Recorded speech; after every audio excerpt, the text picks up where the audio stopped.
bertemu kembali pada materi fisika pada bab getaran, gelombang, dan bunyi. Pada pertemuan sebelumnya, kita sudah membahas tentang getaran. Pada pertemuan kali ini, kita akan melanjutkan pada gelombang. Ketika kita menjatuhkan batu ke permukaan air, maka air akan membentuk riak gelombang. Apakah yang dimaksud dengan gelombang? Jenis gelombang apa yang terbentuk pada permukaan air? Jawabannya akan kita temui pada pembahasan materi kali ini. Pengertian gelombang. Gelombang adalah getaran yang merambat dengan membawa energi. Berdasarkan medium perambatannya, gelombang dibagi menjadi dua, yaitu yang pertama gelombang mekanik. Gelombang mekanik adalah gelombang yang membutuhkan medium dalam perambatannya. Contohnya, gelombang air membutuhkan air atau zat cair dalam merambat. Gelombang pada tali membutuhkan zat perantara atau medium berupa zat padat. Dan gelombang bunyi membutuhkan perantara berupa udara. Berikutnya yaitu gelombang elektromagnetik. Adalah gelombang yang tidak memerlukan medium dalam perambatannya. Contohnya gelombang cahaya atau sinar radiasi matahari, gelombang inframerah, dan gelombang radio. Gelombang radio dimanfaatkan untuk siaran televisi atau telepon genggam. Selanjutnya, berdasarkan arah getarnya, gelombang dibagi menjadi dua, yaitu yang pertama, gelombang transversal. Gelombang transversal adalah gelombang yang arah getarnya tegak lurus dengan arah rambatnya. Yang kedua yaitu gelombang longitudinal, yaitu gelombang yang arah getarannya searah dengan arah rambatnya.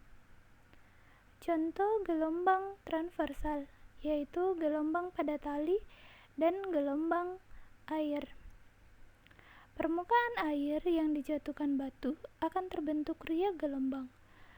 Gelombang tersebut merupakan gelombang transversal karena permukaan air bergerak naik turun yang membentuk bukit dan lembah, serta terdapat rambatan yang arahnya tegak lurus dengan arah getarnya, atau zat perantaranya ikut berpindah. Sedangkan contoh gelombang longitudinal yaitu gelombang bunyi dan gelombang pada pegas. Gelombang longitudinal merupakan proses perpindahan energi di mana medium atau zat perantaranya tidak ikut berpindah atau tetap. Contohnya, kertas yang ditempel pada pegas atau pada selingki tidak ikut berpindah ketika digetarkan. Selanjutnya, besaran pada gelombang. Yang pertama yaitu panjang gelombang. Panjang gelombang merupakan jarak yang ditempuh gelombang dalam waktu satu periode. Ini adalah contoh gelombang atau gambar gelombang transversal, yaitu gelombang yang arah getarannya tegak lurus terhadap arah rambatnya. Bukit gelombang yaitu dari A, B, C, atau E, F, G. Lembah gelombang yaitu C, D, E, G, H, I. Amplitudo gelombang yaitu dari B ke B aksen atau dari D ke D aksen. Puncak gelombang yaitu B atau F. Dasar gelombang yaitu D dan H. Simpul gelombang yaitu dari A, kemudian C, E, G, I. Satu gelombang transversal terdiri dari satu lembah dan satu bukit, yaitu dari A, B, C, D, atau puncak ke puncak yang berdekatan, yaitu misalnya dari B, C, D, E, F, atau lembah ke lembah yang berdekatan, yaitu dari D, E, F, G, H. Panjang gelombang atau lambda merupakan jarak titik A ke titik E atau jarak dari titik B ke titik F atau jarak titik D ke titik H. Itu disebut dengan panjang satu lambda atau satu gelombang. Sedangkan 1/4 lambda yaitu panjang dari A ke B, kemudian 1/2 lambda yaitu panjang dari A, B, C. Sedangkan 3/4 lambda artinya panjang dari A, B, C, D. Kemudian yang kedua yaitu panjang gelombang pada gelombang longitudinal. Panjang satu gelombang atau satu lambda pada gelombang longitudinal adalah jarak antara satu rapatan dan satu renggangan, atau jarak dari rapatan ke rapatan berikutnya, atau sama dengan jarak antara satu renggangan ke renggangan berikutnya. Selanjutnya, hubungan antara panjang gelombang, cepat rambat, periode, dan frekuensi. Cepat rambat gelombang merupakan jarak yang ditempuh oleh gelombang dalam waktu 1 second.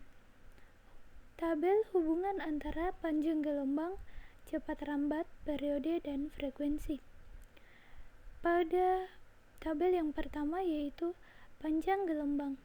Hubungan panjang gelombang dengan kecepatan atau cepat rambat, periode, dan frekuensi, yaitu panjang gelombang sama dengan kecepatan atau cepat rambat gelombang dikali dengan periode. Kemudian panjang gelombang atau lambda sama dengan kecepatan atau cepat rambat gelombang dibagi dengan frekuensi. Pada tabel yang kedua, untuk mencari kecepatan atau cepat rambat sama dengan lambda atau panjang gelombang dibagi dengan periode, atau kecepatan cepat rambat gelombang sama dengan lambda dikali dengan frekuensi. Pada tabel yang ketiga, hubungan antara periode, panjang gelombang, cepat rambat gelombang, dan frekuensi, yaitu periode sama dengan lambda dibagi dengan cepat rambat gelombang, atau periode sama dengan seper frekuensi. Pada tabel yang terakhir yaitu hubungan antara frekuensi, periode, kecepatan atau cepat rambat, dan panjang gelombang. Frekuensi sama dengan seper periode, atau frekuensi sama dengan cepat rambat gelombang dibagi dengan panjang gelombang. Bisa dibantu dengan menggunakan untuk mempercepat menggunakan rumus segitiga. Keterangan frekuensi adalah cepat rambat gelombang dengan satuan meter per sekon, lambda atau panjang gelombang satuan meter, periode dengan satuan second, frekuensi dengan satuan hertz disingkat dengan Hz. Kemudian kita masuk di contoh soal. Yang pertama, sebuah gelombang mempunyai frekuensi 50 Hz. Jika panjang gelombangnya 3 meter, maka cepat rambat gelombang tersebut adalah bagian A 50 meter per sekon, bagian B 100 meter per sekon, bagian C 150 meter per sekon, bagian D 200 meter per sekon. Jawab pertama diketahui frekuensinya sama dengan 50 Hz dengan panjang gelombang 3 meter. Ditanyakan berapakah cepat rambat gelombang atau V. Rumus kita gunakan V sama dengan lambda dikali frekuensi. Masukkan nilainya, lambdanya 3, kemudian frekuensinya 50 Hz. 3 dikali dengan 50 Hz. Hertz sama dengan sepersecond. Jadi 3 meter dikali dengan 50 per second sama dengan 150 meter per second. Jawabannya adalah bagian C. Nomor 2. Gelombang air laut yang mempunyai kecepatan 80 meter per second melewati sebuah kapal. Jika panjang gelombangnya 100 meter, maka periode gelombangnya sebesar titik-titik bagian A 1,25 second, bagian B 12,5 second, bagian C 125 second, bagian D 1250 second. Jawab pertama diketahui kecepatan atau V sama dengan 80 meter per second dengan panjang gelombang atau lambda 10 meter. Ditanyakan berapakah periode atau T. Rumus yang kita gunakan yaitu T sama dengan lambda dibagi dengan V. Masukkan nilainya, lambda 100 meter dibagi dengan kecepatan 80 meter per second. 100 meter dibagi dengan 80 meter per second sama dengan 1,25 second. Jadi jawabannya adalah bagian A. Contoh nomor 3. Sebuah gelombang tali mempunyai cepat rambat 6 meter per second. Jika panjang gelombang 4 meter, maka banyaknya gelombang yang terbentuk dalam 2 second adalah bagian A 2, bagian B 3, bagian C 4, bagian D 5. Jawab diketahui V sama dengan 6 meter per second dengan T atau waktu yaitu 2 second, panjang gelombang 4 meter. Yang ditanyakan berapakah banyak gelombang yang terbentuk atau N. Pertama-tama kita harus mengetahui dulu berapakah frekuensi yang terbentuk pada gelombang tersebut.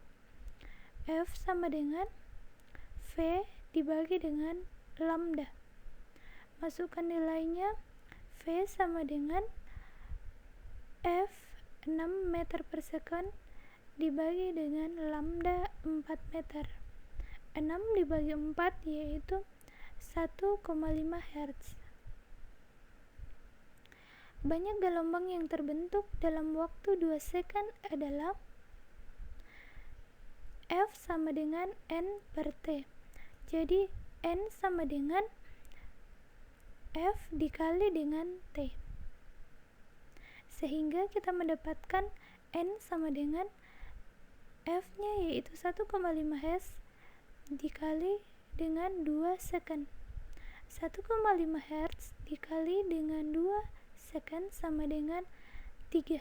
Jadi jawabannya adalah bagian B.